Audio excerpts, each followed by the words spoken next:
പ്രതി കുറ്റം സമ്മതിച്ച സ്ഥിതിക്ക് അവരെ കസ്റ്റഡിയിലെടുക്കാതെ കേസ് അന്വേഷണം നീട്ടിക്കൊണ്ടുപോകുന്നത് കഷ്ടമാണ് സാർ.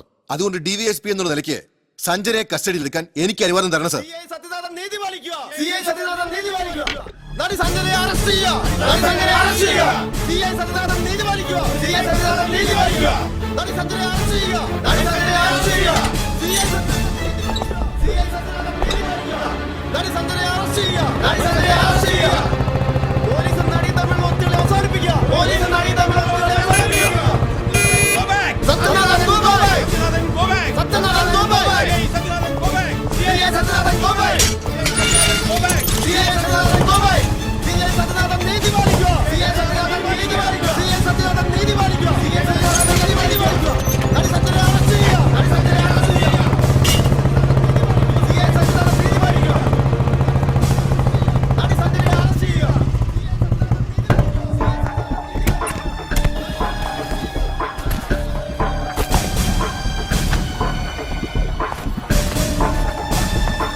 ജനം വയലന്റ് ആണ്.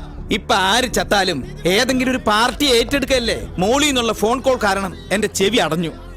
എന്ത് എക്സ്പ്ലനേഷനാ സത്യ തനിക്ക് തരാനുള്ളത്? സാർ, പോസ്റ്റ്മോർട്ടം റിപ്പോർട്ട് അനുസരിച്ച് തലയിലേറ്റ മാരകമായ അടിയാണ് മരണകാരണം. അതുകൊണ്ട് തന്നെ സഞ്ജനയ്ക്ക് ഒരു സഹായം ഉണ്ടായിരുന്നതായി നമുക്ക് സംശയിക്കാം. അയാളെ രക്ഷിക്കാൻ അവൾ കുറ്റം സ്വയം ഏറ്റതാവാം. അങ്ങനെയാണെങ്കിൽ പോലും സഞ്ജന വിമൽ റോയ്ക്ക് നൽകിയെന്ന് പറയുന്ന 10 ലക്ഷം ഉറുപ്പിക അവിടെ പോയിന്നറിയില്ല. അതുകൊണ്ട് കൊലപാതകത്തിൽ രണ്ടാമതൊരാൾ കൂടിയുണ്ടെന്നാണ് എന്റെ നിഗമനം. ഹലോ സാർ, ആ കാര്യം തന്നെയാണ് ഞങ്ങൾ ഡിസ്കസ് ചെയ്യുന്നത്. ഇല്ല, നടിയാണെന്നുള്ള യാതൊരു ആനുകൂല്യവും കൊടുക്കുന്നില്ല സാർ. നഗ്നമായ നിയമലംഘനമാണ് CI സത്യനാഥൻ നടത്തിയിരിക്കുന്നത്. കൊലപാതകം ചെയ്തത് നടി സഞ്ജനയാണെന്ന് വ്യക്തമായിട്ടും അവരെ അറസ്റ്റ് ചെയ്യാതിരിക്കുന്നത് ഈ അമ്മയുടെ കണ്ണീരിനോട് കാണിക്കുന്ന അവഹേളനമാണ്. ഇതിങ്ങനെ തുടർന്നു പോകാൻ നമുക്കാവില്ല. ശക്തമായൊരു പ്രക്ഷോഭ പരമ്പര തന്നെ തുടങ്ങാൻ ഈ ആക്ഷൻ കൗൺസിൽ തീരുമാനമെടുത്തിരിക്കുകയാണ്. വിമൽ റോയെ കൊന്നത് സഞ്ജനയാണെന്ന് ഉറച്ചു പറയാൻ എന്താ കാരണം? ആക്ച്വലി ആ ചെറുപ്പക്കാരന്റെ കയ്യിൽ സഞ്ജനയുടെ കുറെ വൃത്തികെട്ട ഫോട്ടോസ് ഉണ്ടായിരുന്നു. ഞാൻ കണ്ടതാണത്. സിനിമയിൽ വരുന്നതിന് മുമ്പ് എവിടൊക്കെയോ അഴിഞ്ഞാടി നടന്ന കാലത്തുള്ളത്. അത് കൈക്കലാക്കാൻ വേണ്ടി അവൾ അവരെ തട്ടിയത് തന്നെ ഉറപ്പാ. പോലീസ് ഓഫീസർ എന്നോട് ചോദിച്ചപ്പോ ഞാൻ ഇതൊക്കെ അയാളോട് പറഞ്ഞതാ. പിന്നെന്താ അറസ്റ്റ് ചെയ്യാത്തെന്ന് ചോദിച്ചു കഴിഞ്ഞാ എനിക്കറിയില്ല. എന്തെങ്കിലും അഡ്ജസ്റ്റ്മെന്റ് കാണും.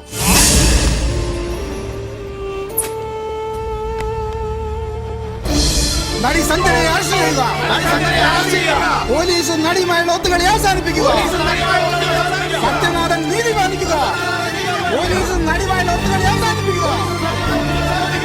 നടി സഞ്ജനയെ അറസ്റ്റ് ചെയ്യുക. പോലീസ് നടിയുമായുള്ള ഒത്തുകളി അവസാനിപ്പിക്കുക. നടി സഞ്ജനയെ അറസ്റ്റ് ചെയ്യുക. പോലീസ് നടിയുമായുള്ള ഒത്തുകളി അവസാനിപ്പിക്കുക. സത്യനാഥൻ നീതി പാലിക്കുക. പോലീസ് നടിയുമായുള്ള ഒത്തുകളി അവസാനിപ്പിക്കുക. No more explanations. പ്രതിയെ ഉടനെ അറസ്റ്റ് ചെയ്ത് കേസ് ചാർജ് ചെയ്യണം. സാർ എന്താ ഈ പറയണത്? ഇപ്പോഴത്തെ അവസ്ഥയിൽ കേസ് കോടതിയിലെത്തിൽ അത് തള്ളിപ്പോകും. പതിവ് പോലെ കേരള പോലീസിനെ കുറെ സഹായിച്ചിട്ട് അവർ വേറെ അന്വേഷണ ഏജൻസിയെ ഏൽപ്പിക്കും. അല്ലെങ്കിലും അത് തന്നെയാണ് സംഭവിക്കാൻ പോകുന്നത്. 24 മണിക്കൂറിനകം അറസ്റ്റ് നടന്നില്ലെങ്കിൽ വേറെ ഏജൻസിയെ കൊണ്ട് അന്വേഷിപ്പിക്കാനാണ് തീരുമാനം. സാർ, ഒരാഴ്ച കൂടി, 7 ദിവസം, അതിനുള്ളിൽ കേസ് ഞാൻ തെളിയിക്കും. ഒരാഴ്ചയൊന്നും പറ്റില്ല. 24 മണിക്കൂറിനകം നിനക്ക് എന്ത് ചെയ്യാൻ പറ്റും അത് പറ. 24 മണിക്കൂറിനകം എനിക്ക് ചെയ്യാൻ പറ്റാവുന്നത് ലീവ് എടുത്ത് നാട്ടിൽ പോകാനേ പറ്റൂ. എന്നാ പിന്നെ അത് തന്നെയാ നല്ലത്. കൊള്ളാം സാറേ. മര്യാദയ്ക്ക് നാട്ടിൽ കിടന്ന് എന്നെ ഉപദേശിച്ച് പൊക്കിയെടുത്ത് ഇവിടെ കൊണ്ടുവന്ന് ഞാനായിട്ട് സൃഷ്ടിച്ച കേസ് ഇത്രയും ഒക്കെ ആക്കി വെച്ചിട്ട് ഇപ്പതേ തിരിച്ചു പൊക്കോളാൻ. ഇപ്പൊ സത്യനാഥൻ ആരായി സാറേ? SP Philip Tharakan sir. ശരി sir, okay.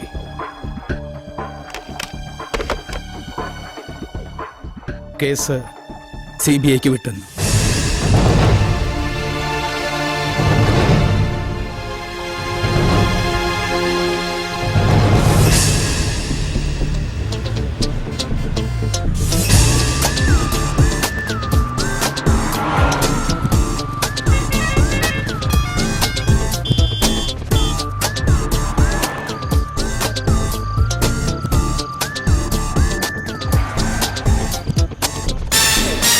Go, go.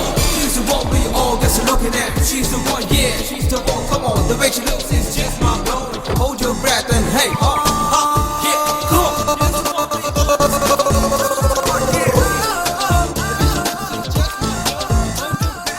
She's amazing. Let's turn her around and look at her to say, hey, go over there, just look at me. Let's make the game one more time. Hey, girl. Hello, sir. Yes. I'm Nandini Verma from CBI. ഓഹോ. You carry on. Take your seat. Thank you. Vimal Roy വധക്കേസിന്റെ അന്വേഷണം ഒരു ലേഡിക്കാണെന്ന് കേട്ടിരുന്നു. പക്ഷേ ആളിത്ര ചെറുപ്പാണെന്ന് കരുതിയില്ല. Sir, എനിക്ക് ഈ കാര്യത്തിൽ കേരള പോലീസിന്റെ എല്ലാ ഹെൽപ്പും വേണം. തീർച്ചയായും ഈ കേസിൽ നിങ്ങളെ ഹെൽപ്പ് ചെയ്യാൻ പറ്റിയ ഒരാള് CI സത്യനാഥനാണ്.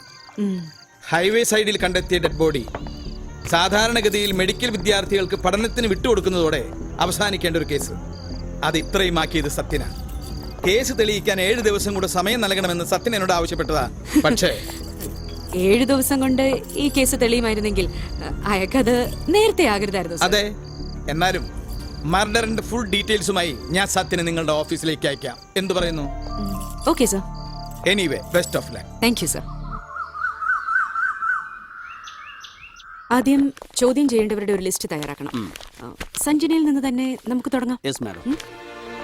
വൗ, ഗ്രാൻഡ് ആയല്ലോ നമ്മുടെ താൽക്കാലിക ഓഫീസ്. മുകളിൽ താമസം, താഴെ office. Great. May coming? Yes. I am Sathyanathan. Vimal Roy വധക്കേസിന്റെ അന്വേഷണ ചുമതല എനിക്കായിരുന്നു. SP പറഞ്ഞിരുന്നു ഇങ്ങനെ ഒരാളെ കുറിച്ച്. വരൂ. മാഡത്തിന് എന്തോ ചോദിക്കാനുണ്ടെന്ന് തരയൻ സാർ എന്നോട് പറഞ്ഞു. എനിക്ക് ചോദിക്കാനൊന്നുമില്ല. നിങ്ങൾ എന്തൊക്കെയോ മഹത്തായ കണ്ടുപിടുത്തങ്ങൾ നടത്തിയെന്നോ 7 ദിവസത്തിനകം പ്രതിയെ കണ്ടെത്തുമെന്നോ ഒക്കെ തരകൻ സാർ പറഞ്ഞു. അതെന്താണെന്നറിയാൻ വരാൻ പറഞ്ഞതാ. മഹത്തായ കണ്ടുപിടുത്തങ്ങളൊന്നുമില്ല മാഡം, ചില സംശയങ്ങൾ. അതൊന്ന് ക്ലിയർ ചെയ്താൽ യഥാർത്ഥ കുറ്റവാളിയെ കണ്ടെത്താൻ കഴിയുമെന്ന എന്റെ വിശ്വാസം. ഓ, സംശയങ്ങളും വിശ്വാസങ്ങളും. ഈ വിശ്വാസം എന്ന് പറഞ്ഞാൽ കേരള പോലീസ് പൊതുവെ അന്ധവിശ്വാസികളാണല്ലോ. അതിന്റെ പുറത്താണോ 7 ദിവസം കൊണ്ട് എന്തോ ബ്ലാക്ക് മാജിക് കാട്ടി പ്രതിയെ കണ്ടെത്താമെന്ന് വീരവാദം അടിച്ചത്? Have A seat.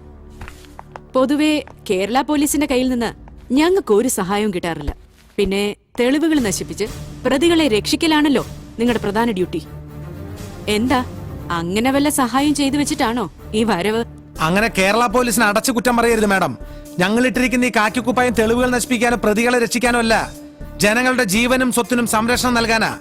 ഈ നാട്ടിൽ അധ്വാനിക്കുന്ന ജനം നികുതിയായി നൽകുന്ന വിയർപ്പിന്റെ മണമുള്ള നോട്ടുകളാ ഞങ്ങൾ ശമ്പളമായി എണ്ണി വാങ്ങിക്കുന്നതിന് ഉറച്ച വിശ്വാസമുള്ളവനാ ഞാൻ. Cool down mister Sathyanathan. ഞാൻ പൊതുവെ പറഞ്ഞതേ ഉള്ളൂ. ഞങ്ങൾ CBI-ക്കാർ കേരള പോലീസിന് ഒരു അബ്രിവേഷൻ ഉണ്ടാക്കിയിട്ടുണ്ട്. കേരള പോലീസിനെ കുറിച്ച് ഇത്തരം ഒരു മുൻവിധി വെച്ച് പുലർത്തുന്ന CBI-യിൽ ഇതൊന്നുമില്ലേ? കോട്ടയത്ത് തിരുവസ്ത്രം അണിഞ്ഞൊരു കർത്താവിന്റെ മണവാട്ടി കൊല്ലപ്പെട്ടിട്ട് വർഷം 16ആയി. വർഷാവർഷം മാറി വരുന്ന CBI-ക്കാരന്റെ കേസ് തെളിയിച്ചില്ല. എന്തിനാ കേസ് തെളിയിക്കുമെന്ന് തോന്നി ഓഫീസറെ പുകച്ചു പുറത്തിയടിച്ചത്? ഇവിടുത്തെ പരമോന്നത കോടതി വരെ കുറ്റപ്പെടുത്തിയില്ലേ സെൻട്രൽ ബ്യൂറോ ഓഫ് ഇൻവെസ്റ്റിഗേഷനെ? ചൂടാവല്ല മാഡം, പഴയ കാലൊന്നല്ല. പോക്കറ്റ് അടിക്കാരന്റെ പോക്കറ്റിൽ കൈയിടുന്ന പോലീസിനും കേന്ദ്രമന്ത്രിമാർക്ക് പാദസേവ ചെയ്യുന്ന ചില പരമോന്നത അന്വേഷണ ഏജൻസി ഓഫീസർമാരൊക്കെ ലൈവായി പൊതുജന മധ്യത്തിൽ നിർത്തി തൊലിയിരിച്ച് കാട്ടാൻ മത്സരിക്കുന്ന TV ചാനലിന്റെ കാലത്. പത്രം വായിക്കുന്ന TV കാണുന്ന കൊച്ചു പിള്ളേർക്ക് വരെ അറിയാം CBI-യും കേരള പോലീസും ഒരേ നാണയത്തിന്റെ 2 വശങ്ങളാണെന്ന്. രണ്ടില് നന്മയും തിന്മയുണ്ടെന്ന്. ഇതാ ഈ ബ്ലാക്ക് മാജിക്കാരന്റെ വിയർപ്പിന്റെ ഫലം. അത് വേണമെങ്കിൽ ഉപയോഗിക്കാം. മാഡത്തിന്റെ മുമ്പിൽ വന്ന് ഇത്രയൊക്കെ സംസാരിക്കാൻ കാരണം കേരള പോലീസിനെ കുറിച്ചുള്ള വൃത്തികെട്ട മുൻവിധികൾ ഈ നാവിൽ നിന്ന് കേട്ടതുകൊണ്ടാ. ഈ കാക്കിക്കുപ്പായത്തിന്റെ അഭിമാനം സംരക്ഷിക്കാൻ വേണ്ടി ഞാൻ ഇന്നു മുതൽ ഇതങ്ങ് ഊരിവെക്കുക. ഒരു ലോങ് ലീവ്. എന്നിട്ട് ഡിപ്പാർട്ട്മെന്റിന്റെ മാഡത്തിന്റെ ഒന്നും അനുമതിയില്ലാതെ ഞാനും അന്വേഷിക്കാൻ പോയി ഈ കേസ് യഥാർത്ഥ പ്രതിയെ കണ്ടുപിടിക്കാൻ പറ്റുമെന്ന് ഞാനൊന്ന് നോക്കട്ടെ. നമുക്ക് കാണാം. എല്ലാവരും കാണണമെന്ന് പറയാറുള്ളൂ മാഡം, ആരും കാണിക്കാറില്ല. നമുക്ക് കാത്തിരുന്ന് കാണാം.